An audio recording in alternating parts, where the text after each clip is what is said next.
Let's say I take an order in Henderson at 9 o'clock this morning. At the end of the day, I fax that through to the office. 9 o'clock tomorrow morning, someone comes in, deciphers it, keys it into the accounting system, and say 10 or 11 o'clock a picking slip's produced in the warehouse, and if you're lucky that afternoon, the goods will be dispatched.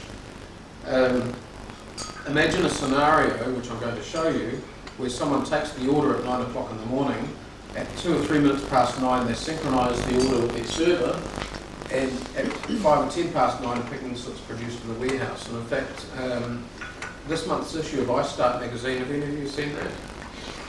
No? I recommend you go to the newsagents and have a look at it. It's a phenomenal magazine. It's full of awesome case studies. One of the case studies is about a company that I'm going to tell you about this morning. And they were talking about taking an order at 9 o'clock and it arriving at 10 o'clock. And that's the sort of service that they're able to provide at no extra cost. And there's a case study about a company called CleanPack, which I'll tell you a bit more about, who are doing exactly that. So basically what happens is you have your accounting system sitting on the server in your office. You have a piece of software from us called Salesman Server that talks to the accounting system, that talks to the internet. And out in the field you have devices like this CDMA Class here, a smartphone, which is also a Palm, out in the field, and that's your order pad. So basically all you do is you take the order on that, you hit a button that says transfer, and within seconds, through the internet, through CDMA, the picking slip's produced in the warehouse and the goods can be going out. I paint it simplistically, but it actually is simple. The sort of features, I don't want to talk too much about features today, because it's really about the concepts, it's about the value proposition. It's not even really about the software itself, it's about the concepts of what you can actually do. But basically, the majority of things that people ring the office for, the majority of things that are duplicated, are all handled in this scenario. We can do orders, which is where the goods are provided from the warehouse. We can do invoices, we supply goods from the vans and so on. All sorts of features, but as I say, that's not really the key thing that I want to talk about. What I really want to talk about is the value. The first thing is, we're employing people in our offices to punch orders, as I said before, that someone's already written down on their paper. And at the same time, we probably have all sorts of things like phoning customers that haven't placed an order for a while, chasing people who haven't paid their 30th of the month account, 20th of the month account, or telemarketing, all sorts of things that we haven't got the resources or the money to get around to, and yet we've got people doing meaningless tasks that cost us money.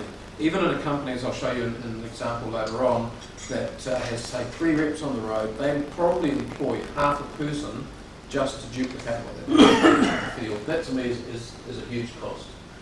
I had a guy who came to see me on behalf of his company in Hamilton a while ago, and he was telling me how people have problems reading his handwriting when he faxes his orders through. He didn't have pre-printed stationery, so they didn't have the cost of that. But when he looked through, first of all, I could only read about 3/4 of what he'd written. Then he went through it in a bit more detail and found about 4 mistakes that he had put in himself, where he didn't have a price list or a pre-printed order pad with all his products, and he'd got some of his codes wrong. On one page he had about 4 orders, and there was one item pretty much on average on each order that was incorrect. Error is a huge factor, which we'll talk some more about. Error in keying orders. You can make mistakes copying an order out of your price list. You can make mistakes writing it down, but someone in the office can also make mistakes when they actually key the order in, even if the rep's done absolutely everything right. The IBM standard of excellence in key punch operating, which has stood for many years, is 1% error. Now, do the sums. Let's say you're doing 20 line items with 5 digits per product code. That's probably pretty normal in an FMCG or a low dollar value scenario where you've got reps out on the road. You've already got a mistake. What is the cost of that mistake? This is something that I debate with a lot of people. How much does it actually cost to get something wrong? But let's imagine, take a ballpoint. You've got a stationery store in Taranui, and they've ordered 5 ballpoints off the stationery rep. They ordered blue ballpoints. Somehow the L disappeared on the order, and it said B, whatever it is, the code, and they were delivered 5 black ball points, okay, all the way from Auckland to Tauranga. So the customer has to make a toll call to Auckland and say, hey, you guys screwed up, you sent me the wrong pens, I can't sell these, my customer doesn't want them. What are you going to do about it? Well, what do you reckon the value of these things is, and what do you reckon the freight cost would be to send 5 ball points back from Tauranga to Auckland? Okay. You'd write them off. You'd say, look, keep them and we'll send some more. That's it, at that dollar value. You forgot issuing credit on the administration and cost and startup. Absolutely. Yep. I just commented, did an exercise like that with a customer just to figure out what the actual amount of time was required to correct it. Yeah. got the staff involved and we're going to do the exercise, an hour and 20 minutes to correct one error. The cost to their business overall, given the number of errors occurring, was horrendous. Yeah. And it's something I've been in distribution and in small, low dollar value items as well, and yeah, the cost is huge. And the error rate, it's something that a lot of companies still don't want to admit. The rate of the percentage of errors is huge. And it quantifies. So I was talking to a timber mill in Warior, and they were saying that they just had a truck back the day before of pre-cut timber, a whole truckload, and so the measurements were wrong. The whole truckload came back. What are they going to do with a truckload of pre-cut timber to size that was incorrect? So at any level, it's a major issue. At the customer's end, the large customers are now rebelling as well, and we've got examples where, for example, the warehouse last year sent a letter out to their suppliers saying that if you send us incorrect shipments to our stores, we're going to fine you $100 and deduct it from the invoice. Now, if you're selling to the warehouse, your margins are probably pretty low already, and let's say you had a $300 order, go to the warehouse and they fine you $100 because it's incorrect. What's that done to the value of your sale? Huge.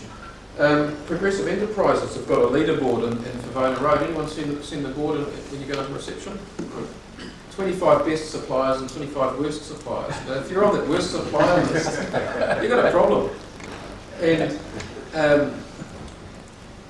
someone told me, again last year, a consultant told me that Progressive had sent a letter out to their suppliers saying if you get your shipments to us incorrect 4 times or more, we may take the decision to not have you supply to us anymore. Now you imagine if you're in the FMCG or the food market and Progressive say that they don't want your product anymore. If you're selling baked beans or whatever, what's that going to do to your business? It's going to be pretty huge. Yeah, it may be bankruptcy, maybe just out of the door. Tony Butler at Tech Pacific last year when I was researching for an article said to me that their policy is that if a shipment comes to them from a supplier where there's anything that's incorrect, let's say a truckload of HP laptops and 3 or 4 of them the wrong model, the whole lot goes back to the freight forwarders in Hungary and they can send it out if you come back and it's correct. Now, I had an epiphany this morning.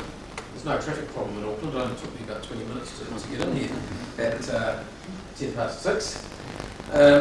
But during the day, you imagine what the issues are. You've got a truck that goes from Mangere to Albany and gets sent back again because there's a couple of incorrect products in it. What's that going to do? I mean, if you took the analogy of the airline industry, you'd be sitting at the airport all day because you never get on a flight. Basically, it's going to take an hour and a half to get to Albany, an hour and a half to get back, then maybe an hour there to correct the goods and so on, and then another hour and a half to get it across. That truck's basically out of action for an entire day for one shipload.